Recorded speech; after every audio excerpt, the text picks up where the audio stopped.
Hello అండి, hi, welcome to my channel smart art and craft. ఈరోజు కూడా మనం ఒక మంచి డిజైన్ అయితే చేద్దామండి.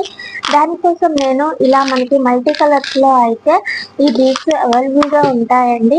ఓకేనా, నాకు శారీలో ఉన్న 2 కలర్స్ అయితే ఇవి తీసుకున్నాను. ఇంకా ఇవి సీడ్ బీడ్స్ లాగా ఉండే ఈ చిన్న బీడ్స్ అయితే తీసుకున్నా అండి.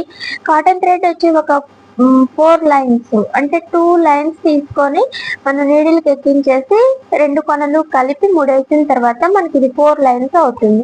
ఈ 4 లైన్స్ కాటన్ థ్రెడ్ తోటి మనము ఈ బీడ్స్ అల్లుకున్నాము.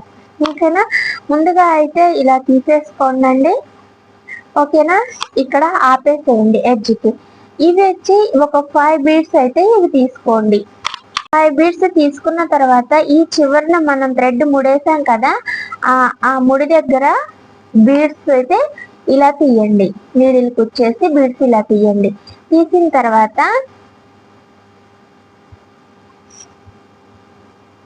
రివర్స్ తీయండి. ఇటువైపుకి వచ్చేటట్టుగా చూడండి. ఆ తర్వాత మళ్ళీ ఇంకొక 5 బీడ్స్ తీసుకోండి. సేమ్ ఇలానే ఇలా బీడ్కి ఒకవైపు నుంచి ఇంకో వైపుకి కుచ్చేసేయండి. కానీ ఇది పట్టుకోవడం మాత్రం ఇలానే పట్టుకోవడానికి ట్రై చేయండి. ఓకేనా, ఎందుకనంటే మళ్ళీ ఇవి సన్నగా ఉంటాయి, ఇదేమో హోల్ కాస్త పెద్దగా ఉంటుంది, బీడ్స్ దీని లోపలికి వెళ్ళిపోతాయి. అందుకని ఇలా పైన కానీ కింద కానీ 2 సైడ్స్ కూడా ఇలా పట్టుకునేటట్లుగా చూసుకోండి. ఓకేనా, అల్లుకుంటూ ఇలా నీట్గా పట్టుకొని చేసుకుంటేనే మీకు ఇది నీట్గా వస్తుందండి. లేదనంటే కొంచెం ఇబ్బంది పడాల్సి ఉంటుంది. అలా ఇబ్బంది ఏం లేకుండా సేమ్ ఇలానే ఫాలో అయిపోతే మీరు ఈజీగా ఈ డిజైన్ అనేది చేసుకోవచ్చు.